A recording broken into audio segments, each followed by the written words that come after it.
Entre todos, podemos entender las consecuencias del neoliberalismo, defender juntos los derechos adquiridos, luchar contra el apagón informativo de los grandes medios y buscar un país justo, inclusivo y soberano para nuestros hijos y generaciones siguientes.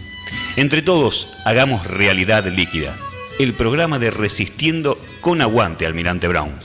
Un grupo heterogéneo de trabajadores, amas de casa, jubilados, militantes y profesionales de distintas áreas que, más allá de las redes sociales, interactúa cara a cara. Sumate, la realidad se te puede escurrir entre las manos, o pensarla y hacer algo. Si todos hacemos algo por el otro, el país en el que vivimos será mucho mejor.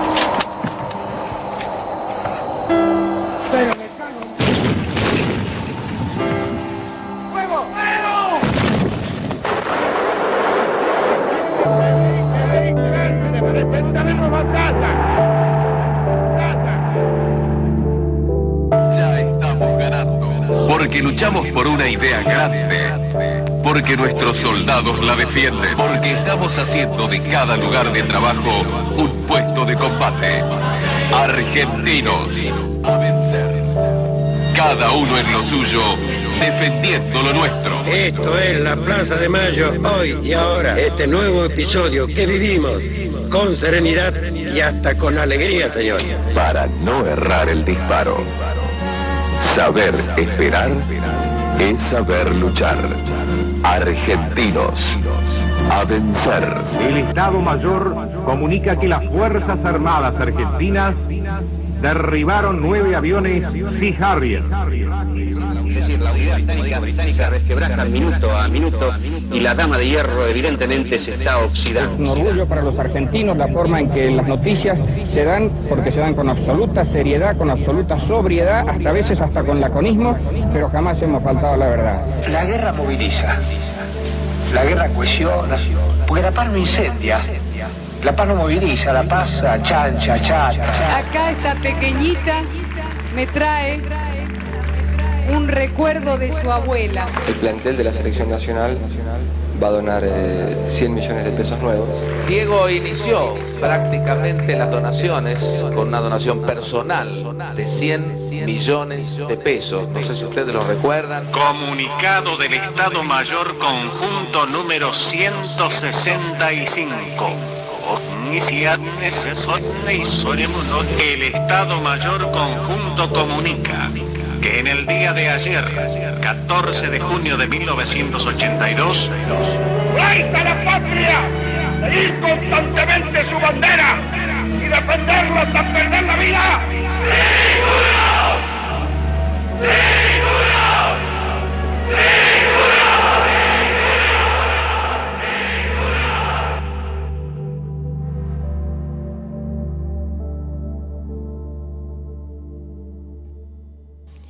Bueno, muy buenas tardes a todos.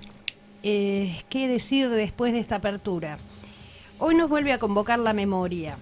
Venimos de los últimos programas en donde veníamos conversando sobre la dictadura cívico-militar, sus atrocidades y sus consecuencias.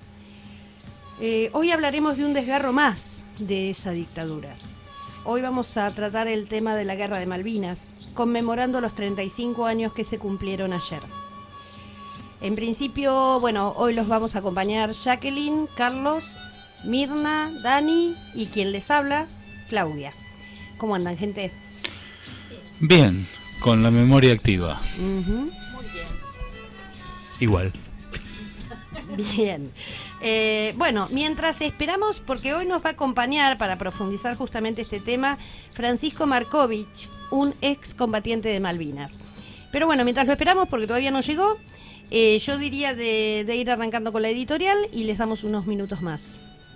Perfecto.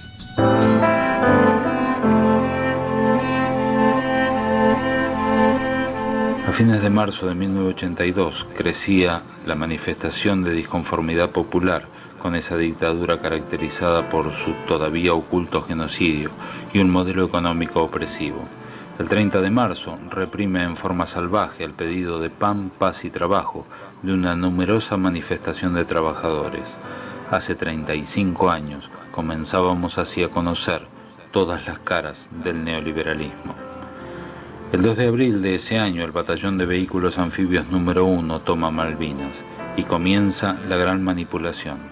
Después de la tremenda represión del 30 de marzo, solo 11 días después, arengado desde la televisión pública y sensibilizado desde una propuesta cargada de emoción, referenciando las grandes gestas patrióticas de la independencia, los gestores del Plan Cóndor nos convocan, y muchos no lo pudimos ver. Gran parte del pueblo en las calles, los medios arengan, los políticos adhieren, y el pueblo marcha, reacciona engañado a una causa que se entendía como la gran causa patriótica, promovida por la misma Junta de Escritorio que implementó el Plan Cóndor en Argentina, que nunca participó en ninguna guerra y que tampoco participaría en su propia guerra. Otra gran estafa, donde los únicos soldados que pusieron el cuerpo fueron los hijos del pueblo, soldados que fueron mejor tratados como prisioneros de guerra que por su cadena de mando, sin táctica, sin logística y sin equipo adecuado, chicos de 20 años, hasta ayer, colimbas, al día siguiente se tuvieron que enfrentar a un ejército profesional. ¿Por qué no se organizaron pelotones de oficiales y suboficiales de carrera? Nobleza obliga a reconocer, por justicia, haciendo una excepción, a los oficiales subalternos que se desempeñaron heroica y profesionalmente en sus competencias específicas, como en la Fuerza Aérea y Aeronaval, que creo fueron los más visibles como ejemplo, aún en una desventaja de estrategias y recursos muy desiguales. Y en el centro de la escena, durante todo el conflicto bélico, la tremenda mentira mediática, la manipulación de la información, porque lo que no está en los medios no existe, y el medio es el mensaje, porque es más importante el impacto que el contenido. La herramienta de manipulación expone una causa nacional innegable y la propuesta emocional implícita de repetir gestas patrióticas históricas. Hasta se llegaron a donar joyas y todo el poder comunicacional al servicio, el alto impacto de la TV de aquel tiempo. Y hasta podías creer que podíamos ganar o que negociaríamos en igualdad de condiciones, la paz, la soberanía, y todo fue una ilusión, hasta que se corrió el velo, porque no cabe en ninguna cabeza, sana al menos, que tuviéramos chance contra una potencia de la OTAN y aliada histórica de Estados Unidos, porque tampoco tiene lógica ser el servil implementador del Plan Cóndor al servicio del neoliberalismo internacional y después pretender que el mismo Estados Unidos te apoye en una acción nacionalista, independentista, alejándose del macartismo y acercándose a la Cuba de la Revolución, bloqueada desde siempre por esa misma potencia. ¿En qué cabeza cabe? ¿Cuál fue la lógica? Como también cabe preguntarse hoy, ¿cuál es la lógica que nos lleva a que un gobierno en minoría legislativa pueda sistemáticamente empobrecer el país, endeudarlo, quitarle derechos y calidad de vida a sus mayorías populares? Sí, ganó las elecciones, eso le da una legitimidad de origen, pero no le da legitimidad de ejercicio, convertido en un mentiroso serial, cuando comparamos las promesas que hizo a sus votantes con los hechos. Pierde toda legitimidad por su estafa. Claro que también hay cómplices, legisladores que votaron contra los intereses de sus representados, vaya a saber por qué razones. También la dirigencia sindical que vino manipulando los tiempos de la protesta y las acciones, también contra los intereses de sus representados. Este gobierno no es tan inteligente, sin la connivencia del Frente Renovador, facciones de vendidos kirchneristas y una dirigencia sindical burguesa y cada día más millonaria, no lo podría haber hecho. Sin desarmar el contubernio de cómplices, vendidos y millonarios, no se podrá conocer las razones, pero sí se entiende el juego, que es lo más importante en definitiva. Fíjate bien, quién votó las leyes, qué hizo Massa y cómo operó la dirigencia de la CGT, y el juego queda muy claro. Los héroes de Malvinas son doblemente héroes, porque además de enfrentar una potencia bélica, debieron también luchar con la improvisación de una estructura militar desesperada por conseguir algún logro que les permitiera conservar el poder, si fuera posible afianzarse y perpetuarse en él, para que, entre otras cosas, nunca tuvieran que rendir cuentas por el genocidio oculto. No olvidemos nunca que durante esos meses la manipulación mediática nos gobernó hasta que cayó el velo. Retomemos esta experiencia, que es tan clara para todos los argentinos, porque la misma idea se viene repitiendo desde la campaña de Cambiemos. Sus mentiras y sus cómplices están hoy a la vista. La pieza de manipulación mediática del conflicto de Malvinas es hasta rudimentaria en comparación al despliegue e ingeniería de lo que hoy desarrollan los medios concentrados al servicio de los mismos intereses. Han perfeccionado su desempeño, sumaron la máquina judicial de perseguir, pero nosotros, que como sociedad lo vivimos, lo sufrimos y lo tenemos documentado en las redes, por ejemplo, a la mano para poder repasarlo, tenemos el deber ciudadano de reavivar cada día la memoria por la verdad y la justicia, por una sociedad mejor, por las nuevas generaciones y también en defensa propia.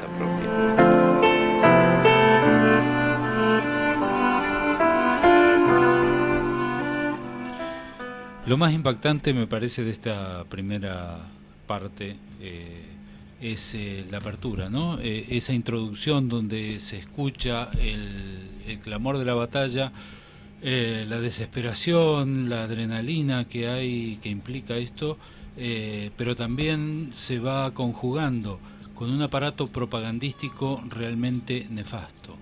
Escuchar la voz de Gómez Fuentes, para quienes son muy jóvenes, lo tendrán que buscar en internet, escuchar la voz de Bernardo Neustadt diciendo que la paz no moviliza, que la guerra sí moviliza, es escuchar una infamia de tal calibre que se hace difícil calificarla. Adicionalmente a eso, los paralelismos con lo que está ocurriendo actualmente. La editorial lo que pretende hacer es jugar con la memoria, es ir y venir desde esa historia que nos duele tanto a una realidad que hoy estamos viviendo y que tiene muchos parecidos. Tiene muchos parecidos porque el modelo es el mismo.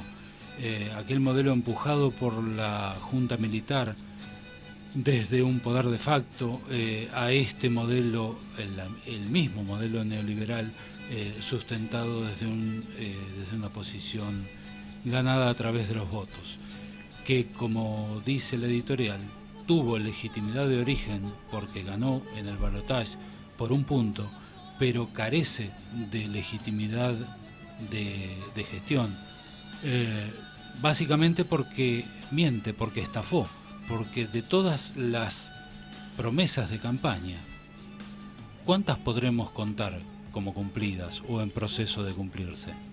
No, está haciendo lo contrario directamente. Este es el ida y vuelta que plantea la editorial, y bueno, vamos siguiendo la rueda. Bien, mientras escuchaba la editorial, a veces pareciera ser como que nos cuesta, ¿sí?, poder escuchar por el dolor que surge desde esos hechos. Hablábamos hace un ratito en la mesa, qué difícil se nos hace afrontar día a día las distintas situaciones que van sucediendo. Y esta mirada quizás un poco mezquina de los reclamos que se vienen dando en estas últimas semanas, la gente pareciera ser que no le alcanza y esto se siente como que es algo realmente que tiene que ver con lo partidario y en realidad desde mi punto de vista tiene que ver con una cuestión de salud. Yo lo miro desde la salud y cómo la guerra de Malvinas fue una situación traumática, no solo para los chicos que en ese momento fueron a la guerra, sino también para sus familias, para la sociedad, porque yo recuerdo esto de arengar a que se vaya a la guerra, ¿no? Como era algo, parecía hasta festivo, que se vaya a la guerra. La gente fue a la Plaza de Mayo a manifestarse, validando esta guerra. Y después, con el correr del tiempo, esto se fue modificando, porque cuando empiezan a llamar a los chicos para ir a la guerra, yo en el barrio había un hombre amigo de mi papá, Acosta, que ya está fallecido, y él tenía 5 varones, de los cuales 4 los habían llamado a la guerra. Me acuerdo el abrazo que se había dado con mi papá y el llanto de un hombre grande ya, calculo que en ese momento tendría unos 46 años, y cómo me impactó. De ahí en más creo que yo miré la guerra de otra manera. Yo estando en el colegio, la preceptora venía y decía, derribamos uno, y todos festejaban. Yo no sé, siempre por ahí en algún punto uno se siente diferente, ¿no? Y a mí me costaba festejar esto porque decía, ahí va una persona, sea del color que sea del país que sea o a quien representaba. En este sentido, pienso esto como traumático también para mí. En la semana estuve buscando material. Bienvenida, Francisca. Hola. ¿Cómo va? Ha llegado nuestro invitado. Sí. En la semana estuve buscando material y la verdad que cuesta sostener la atención. Me cuesta sostener la atención, me cuesta no poder emocionarme con esos hechos. O sea, es como esas cosas de las cuales uno no quiere hablar o no quiere recordar. Redondeando un poquito lo que decía Mirna y en el mismo sentido, yo lo viví obviamente desde otro lugar, ¿no? Cada uno lo vivió desde el lugar en que le tocó estar. Yo hice el servicio militar, soy de los que hicimos el servicio militar, 2 años antes de la guerra de Malvinas. Estuve en el batallón de vehículos anfibios número 1, que es el que tomó las islas o formó parte de las fuerzas que tomaron las islas. Conocí, por ejemplo, al capitán Giachino, y esto no significa nada, simplemente lo vi como un oficial superior que se ponía al frente de la unidad cuando yo prácticamente ya estaba de baja. Yo fui instruido ahí y fui instruido en realidad con la idea de la guerra con Chile, porque estuve 2 años antes. Entonces estábamos realmente entrenados y cuando empezó este proceso que describía Mirna de convocar a las clases anteriores, en mi casa obviamente había un escosor bastante importante y para mí no en ningún momento me sentí como pro guerra, digamos. Sinceramente, y creo que el miedo es sano, ¿no? Sinceramente, a mí me tocó vivir en simulacros de combate en el campo de Cornago, que estaba detrás de la unidad en que yo hice el servicio militar, y vi descargar la metralla de los aviones del entonces portaaviones 25 de mayo. Nosotros le poníamos los blancos, le proveíamos los blancos. Y solo ver esto a 2-3 kilómetros de distancia, escuchar el estruendo, escuchar el rugir de los motores, si vos tenés que pensar que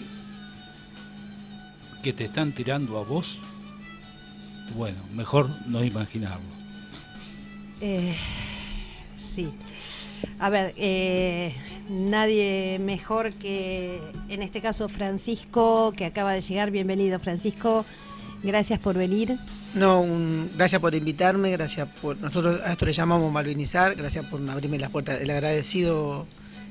los agradecidos somos los veteranos de guerra.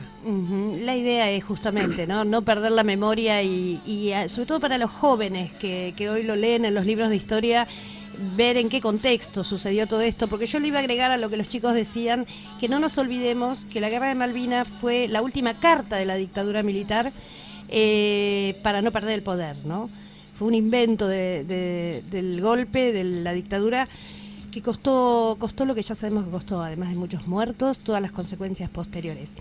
A mí me gustaría, Francisco, que nos cuentes vos lo que quieras contarnos, abrí como quieras, lo que te parezca, después te preguntaremos, pero arrancá vos por donde quieras. Bueno, la verdad que primero ante nada pido disculpas por si en algún momento me sale algún exabrupto, porque me suele pasar. Doy charla de Malvinas en las escuelas y me suele pasar. No hay problema. Y presentándome, pertenecía a la compañía de combate Ingeniero 601, soy clase 63, mi compañía completa entró el 18 de febrero de 1982 y el 10 de abril de 1982 de premio toda la compañía fuimos a Malvinas. Fuimos los que hicimos los campos minados que todavía tienen problemas, volamos el puente de Fitzroy, que eso hizo que 3.500 galeses jamás puedan entrar en combate y 4 perdieron en la voladura. Volamos el camino que de mucho nos sirvió porque los tipos venían con unos equipos terribles, nos pasaron por arriba igual. Hicimos los cazas bobos, trampas, era nuestra misión allá. Y volviendo hacia el tema más o menos por lo que había escuchado un poquito antes que ustedes, la isla nunca fue preparada para el combate. Nosotros fuimos por 20 días a relevar a la gente que estaba allá de premio, porque acá en instrucción militar, como éramos la compañía de combate, que el compañero bien puede entender lo que significa hacer compañía de combate, hacer compañía de servicio, la instrucción es diferente, es más intensa, más... Porque también nos decían que se podría con Chile, no, nos estaban preparando para Chile. Sí, sí. La isla nunca fue preparada para el combate. Y nosotros con 18 años no tener táctica, no saber nada de la táctica militar, pues yo siempre me comparo que los 18 años nuestros, comparado con los 18 años actuales, nosotros en un montón de cosas éramos mucho más... inocentes. Inocentes. Sí, esa es la palabra.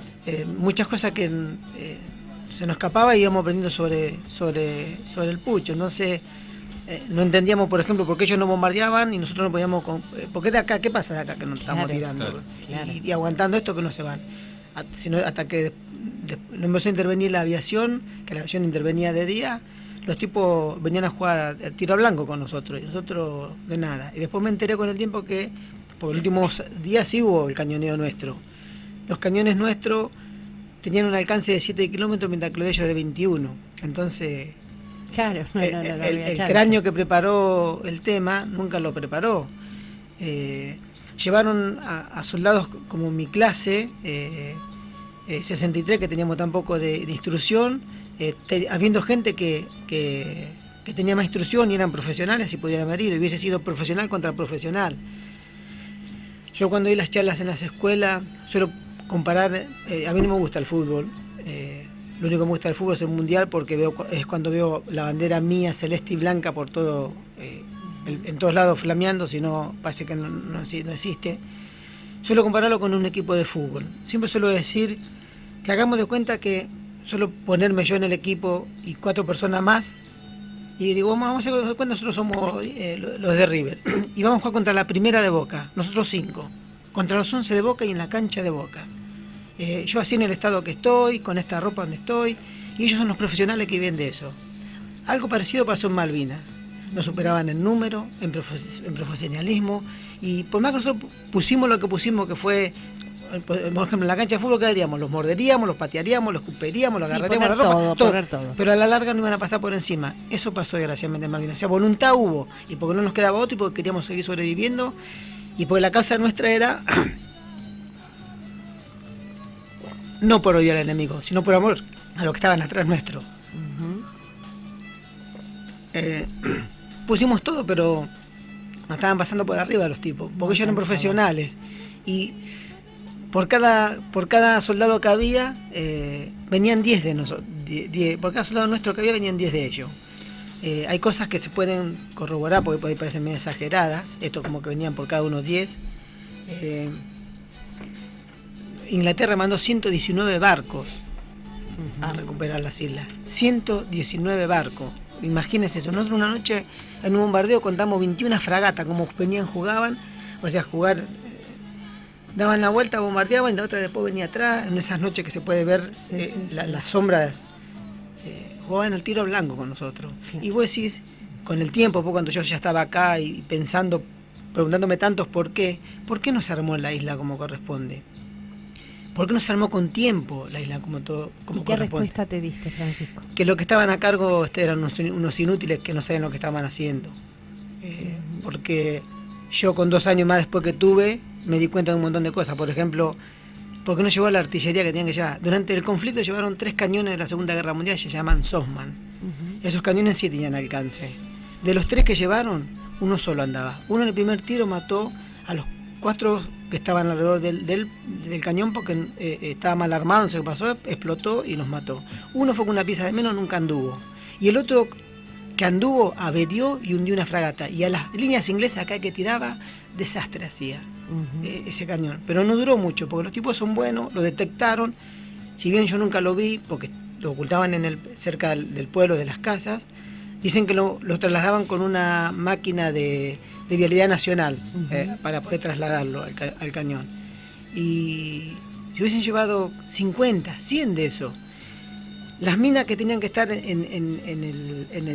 el mar, esas minas que están de profundidad, no las minas que pusimos nosotros en tierra, sino las minas de profundidad, digan un número cuánto había, ¿ver? En todas las islas. No, ni idea. Bueno, 3. Y las 3 puestas por los ingleses. Ya. Sí.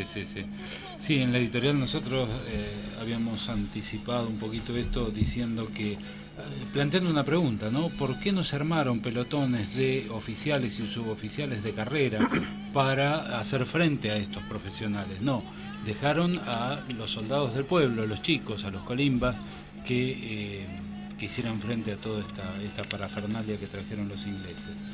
Realmente la carencia de profesionalismo, y creo de amor a la patria también, porque esta gente lo que eran unos grandes farsantes que lo único que querían detrás de este conflicto era seguir en el poder y ocultar el genocidio que tenían oculto, que ya habían perpetrado en esa supuesta guerra interna que ellos nombran, ¿no?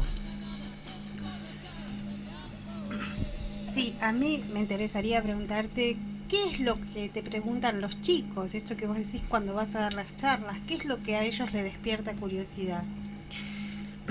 Una de las preguntas que siempre suelen hacer es si tuviste que matar a alguien y si mataste a alguien.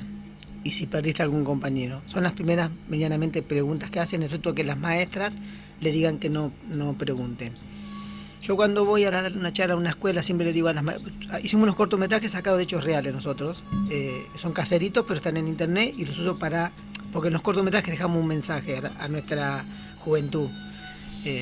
Suelo cerrar con un mensaje. Una de las preguntas que hacen son, entonces yo cuando voy digo que los dejen preguntar, que esto sea una charla debate, o sea que pregunten y que no se queden con lo que yo digo, que duden de lo que yo digo y que investiguen, porque hay muchas cosas de las que yo digo, como esto que son 119 barcos, que investiguen a ver si yo lo estoy mintiendo o estoy exagerando, que no se queden, porque yo tranquilamente puedo estar acá parado ustedes, o sea, intento de abrirle a mi juventud, que a la que apuesto, que abran la cabeza, que no se queden solamente, que piensen. Y las preguntas suelen hacer, en algunos lados es esta, y después, bueno, vienen un montón de preguntas, si era cierto que hacía tanto frío, si era cierto que algunos suboficiales no estuvieron a cargo, que suele venir esa pregunta, pues yo dejo que pregunte tanto el alumnado, a veces les digo cuando tengo tiempo que si quiere ir algún padre, algún familiar, o el mismo auxiliar o portero que está trabajando, que pregunten, porque incluso a mí me ayuda, porque hay tanto para decir y los chicos no saben ni siquiera qué era la colimba, y que a veces está explicándole qué es la colimba, por eso la diferencia del soldado inglés al soldado argentino. Salen con esa pregunta de entrada. Violaciones a los derechos humanos es un tema que se viene hablando, que denuncias de que ocurrieron dentro de las filas entre los oficiales y suboficiales en abusos de autoridad, digamos, hacia nuestros queridos colimbas. ¿Qué información tenés sobre ese tema? Yo voy a hablar por lo que viví y no por lo que pueden a los demás, porque como en todos lados, a ver, uno no significa porque ese es combatiente sea una buena persona, una honesta persona y que esté diciendo la verdad. Así como hay gente en tu oficio que en todos lados pasa lo mismo. Hay buenos y malos en todas partes. En todas partes. Y acá en el ejército hubo buenos y malos también. hubo gente que estuvo a la altura y gente que no. Yo en las charlas ni me gasto de hablar de ellos, porque es darle protagonismo. Sí hablo de los dos que estuvieron a la altura, que estuvieron conmigo, ¿no? O sea, que yo estuve con ellos, que tuve la suerte de estar con ellos, porque no solamente te demostraban seguridad, sino te venían a levantar la moral. El sargento Romero y el sargento Palavecino, que Palavecino le decían el loco y vino más loco ese hombre, pero la verdad que estuvo a la altura. Desgraciadamente son los menos, voy a ser generoso, el 80% no estuvo a la altura. Y el mismo miedo le hizo hacer cosas que no eran necesarias a su propia tropa, como estaquearlos. En mi compañía González, Héctor González, fue un estaqueado y está con vida, vive en Capital, y todavía no lo puede superar. A eso. Yo, por ejemplo, por eso este acto que se hizo el 9 de julio, yo no fui porque iba a haber gente que allá fueron unos cobardes y ahora venía a lucir algo que y ahora que tenés derecho, te sentís con derecho a desfilar al lado mío. No, yo creo que no tenés derecho a desfilar, porque hubo soldados que estuvieron más a la altura. Es más, a ver, hay un soldado conscripto que tiene la máxima condecoración, está con vida, que es de Entre Ríos, porque se quedó combatiendo, mientras que el sargento y todo lo demás, él le dijo que se vayan. A ver, yo, sargento, ¿qué andate? No, vos, nene, andate. Yo me tengo que quedar acá con la MAC mientras ustedes retroceden. No vos, soldado. ¿Qué? Porque tengo... No, yo elegí esto. Y sin embargo, el soldado se quedó y es el héroe de las dos hermanas, le llaman. El que no sabía leer y escribir. Sí. Sabe que se me hace tengo un nombre en la punta de la lengua y no me sale. Y él se quedó, y él tiene la máxima condecoración. Yo, suboficial, oficial a cargo de ese soldado, yo tendría vergüenza de salir a la calle. ¿Me explico? No sé, sí, hubo de eso. Pero no me quedo yo con eso, me quedo siempre, que es lo que transmito a nuestra juventud, con lo bueno. Si bien eso fue un infierno, que creo que lo más cercano al infierno, la guerra es el peor error del ser humano, porque en la charla no reivindicamos la guerra, reivindicamos a los héroes que quedaron custodiando la turba de Malvinas. Sí, yo les pediría un cortecito porque tienen que pasar la publicidad y aprovechamos a pasar el tema nunca más apropiado, sobreviviendo.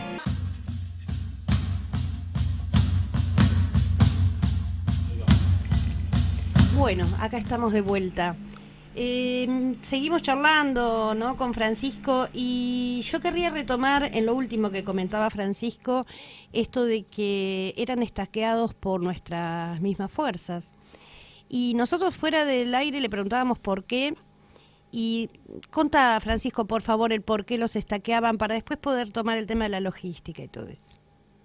La gente que fue estaqueada en Malvinas... No está saliendo el micrófono. Ahí.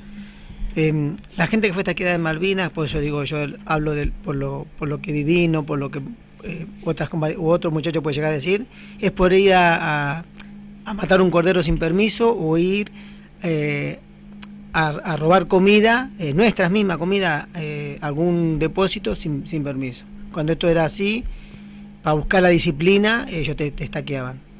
Y no le importaba si estaba 2 horas, 4 horas o 6 horas, depende de lo que habías hecho, era lo que había estaqueado. ¿Pero por qué tenían que ir a robar comida? Porque no había comida, la comida era poca, no sé si por la edad que tenía uno, que cuando uno es joven se come hasta una piedra, y vivíamos mojados a la intemperie y laburando, entonces ese desgaste nos pedía alimentos, nos pedía... Y el frío, imagino, algo, ¿no? Sí, porque uno vive mojado, vive a la intemperie. Claro. No es que llegaba a la noche y uno iba a la casa... O sea que por tener hambre eran castigados, básicamente. Claro. Y no llegaba la comida. Y se comía, cuando había comida, una vez al día. Que yo calculo por el horario de sol, porque no tenía reloj, que sería entre las 3 y las 5 o 6 de la tarde. Se comía. Después se supo que esa comida en realidad quedaba en otro lado, llegaba a ustedes. Estaba en el pueblo, porque yo tengo que decir con vergüenza que fuimos tratados con más honor y respeto por el enemigo que por muchos, no todos, oficiales y suboficiales. Los tipos, al vernos, pues yo veo la foto de nosotros y digo, qué estúpido, qué carita de no sé qué que teníamos. De nenes.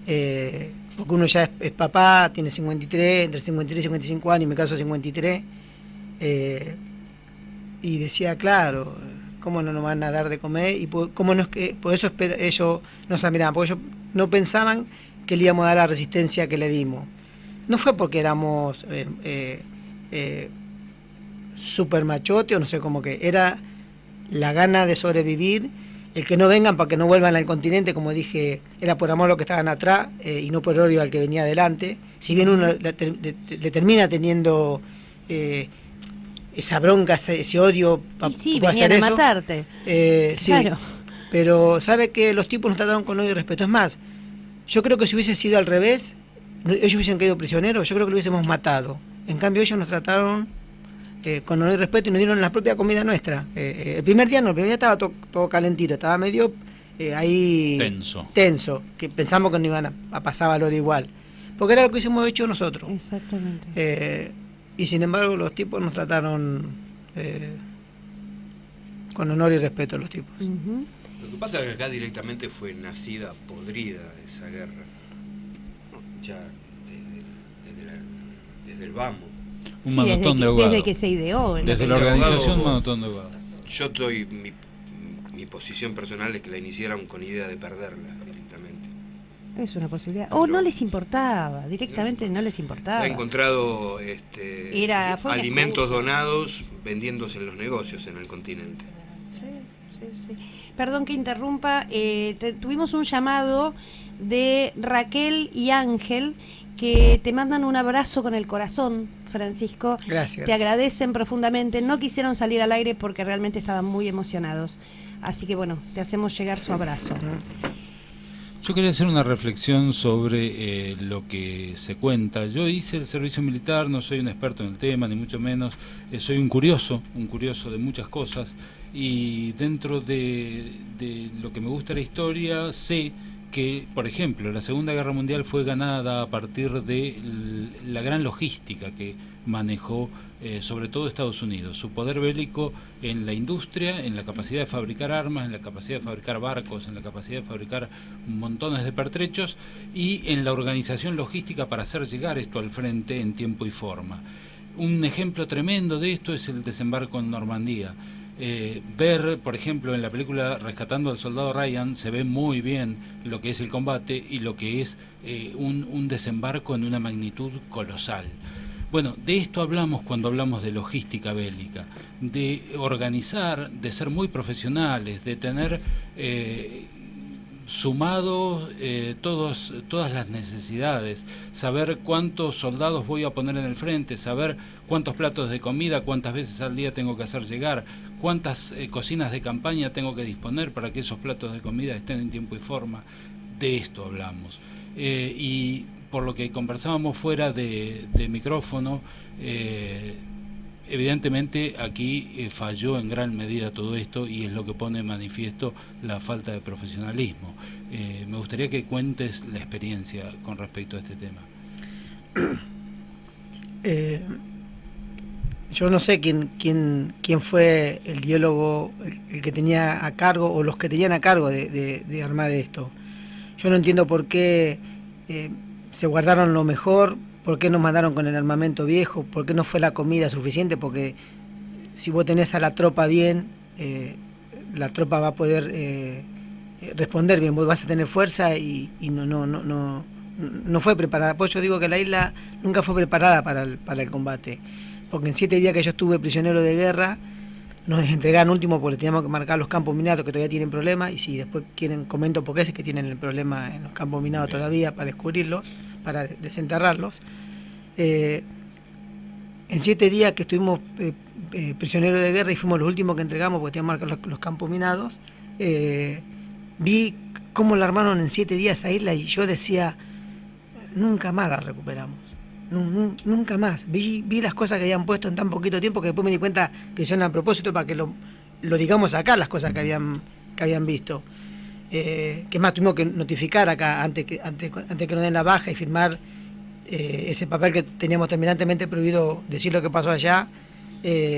También nos hicieron contar las cosas que habíamos visto allá. Y después me di cuenta con el tiempo que lo hicieron a propósito los ingleses. Nos mostraron el equipo que tenían, que nosotros, a comparación de ellos, con arco y flecha, le hicimos el aguante que le hicimos, ellos con ese equipo, imposible Argentina volver a recuperarla, o Argentina al menos sola. Pensando en lo bélico en ese momento, porque, vuelvo a repetir, en la charla no reivindico la guerra. La guerra es el peor error del ser humano, que yo creo que es lo más cercano al infierno. No sé si contesté tu pregunta. Nunca fue preparada para... Nunca fue preparada, queda claro que la logística no fue organizada, que no había un plan realmente. Parece ser, o si no, el que hizo el plan no cursó ninguna materia en la escuela de guerra. Algo extraño hay detrás de todo esto. La falta de profesionalismo queda de manifiesto. Sí, qué corto se nos hace hoy este programa. Y yo, Francisco, quiero preguntarte, ¿cómo hiciste vos para superar? Porque sé que muchos de tus compañeros no han podido superar esta situación traumática. ¿De qué te valiste vos para poder estar hoy acá? Y creo que un poco esto de, podríamos decir, héroes, te da una identidad. Y esto también que haces vos visitando las escuelas y reeducando y haciendo historia, también te da una identidad. ¿Qué es lo que te motiva a vos? Primero que, así como este matrimonio llamó agradecidos, yo quiero que sepan que nosotros los excombatientes somos los agradecidos hacia el pueblo. Y como sentimos la moral y de devolver de alguna manera lo que el pueblo hizo por nosotros, lo que hace por nosotros en cada desfile, ese aplauso con tanto calor, también que nos hace a nosotros. Tenemos necesidad de que, porque yo un montón de veces me pregunté, ¿para qué mierda volví si no voy a ni conseguir laburo? Porque se enteraban que era un chico de la guerra y sabemos lo que es ser discriminado y te echaban al laburo. Y bueno, creo que descubrí después de muchos años para qué volví. Para poder explicar a nuestra juventud, intentar rescatarnos a nuestra juventud de esta mierda que es la droga y demostrarle que por más adversidades que hubo y cosas que hubo, acá estoy, no me drogo, no tomo, no hago nada raro para sobrevivir. Y intentar de rescatar y apostar a la juventud para que mi país siga creciendo. Y me hace sentir bien intentar de saber que en una charla que hay 20, 30 chicos, por lo menos 5 me escucharon. Sé que son más, pero con que sé que 5 o 3 me escucharon y llegó el mensaje, yo me siento lleno, me siento con la batalla, con el combate ganado en eso. Solo ponerme como ejemplo y decir que no hay que ser egoísta, y cuando me dicen ellos, y cuidarse uno, digo, porque cuando uno es padre, si uno tiene que dar sangre o algún órgano del cuerpo, tiene que estar sano, por eso tienen que cuidarse y estar bien, porque cuando uno tiene un hijo, da la vida por el hijo, o por la hija en este caso, en mi caso, y uno tiene que cuidarse por eso, no por uno mismo, sino por el prójimo, por los seres queridos. Y es mi forma de pedirle, que usamos los cortometrajes, de que se cuiden, y ese creo que es mi cable a tierra. Bueno, sí, como dijo Mirna, se nos hizo muy chiquitito el programa. Dani, ¿tenés algo para decir? Sí, nos llamó Irma de Bursaco para agradecerte a vos como representante de todos los que fueron, y decía que se sentía avergonzada agradecida hacia ustedes y avergonzada por el trato que habían recibido de las propias fuerzas, de cómo los habían maltratado. Bien, estamos todos muy emocionados y nos resultó muy corto el programa. Bueno, yo voy a dar nuestros medios de contacto como siempre, al teléfono 4299-5694, nuestra página de Facebook, Realidad Líquida, y por Twitter, @líquidarealidad. El cierre se lo voy a dejar a Carlos, 2 minutos antes de irnos. Bueno, simplemente para hablar acerca de, primero, el honor más grande para los excombatientes, el agradecimiento, y en segundo lugar, la memoria.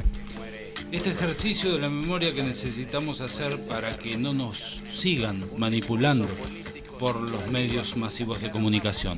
Así como nos manipularon en aquel momento de la Guerra de Malvinas, que como decíamos en la editorial, creíamos que la íbamos a ganar en un momento. Creíamos que íbamos a poder negociar tanto sea la paz como la soberanía, porque lo que nos estaban contando era triunfalismo, era el mejor cuadro que se puede pintar de una situación heroica. Heroica para ellos, heroica para el proceso que se estaba tratando de vender.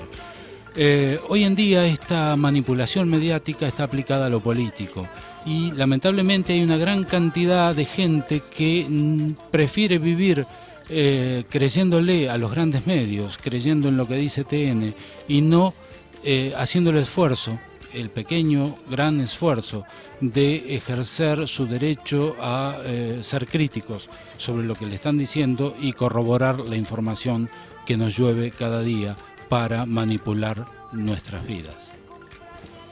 Bueno, gente, hasta acá llegamos. Gracias, Francisco, nuevamente. Infinitas gracias. Un honor tenerte acá. Nosotros, bueno, nos vemos, nos escuchamos el lunes próximo y cerramos este programa con un gran nunca más.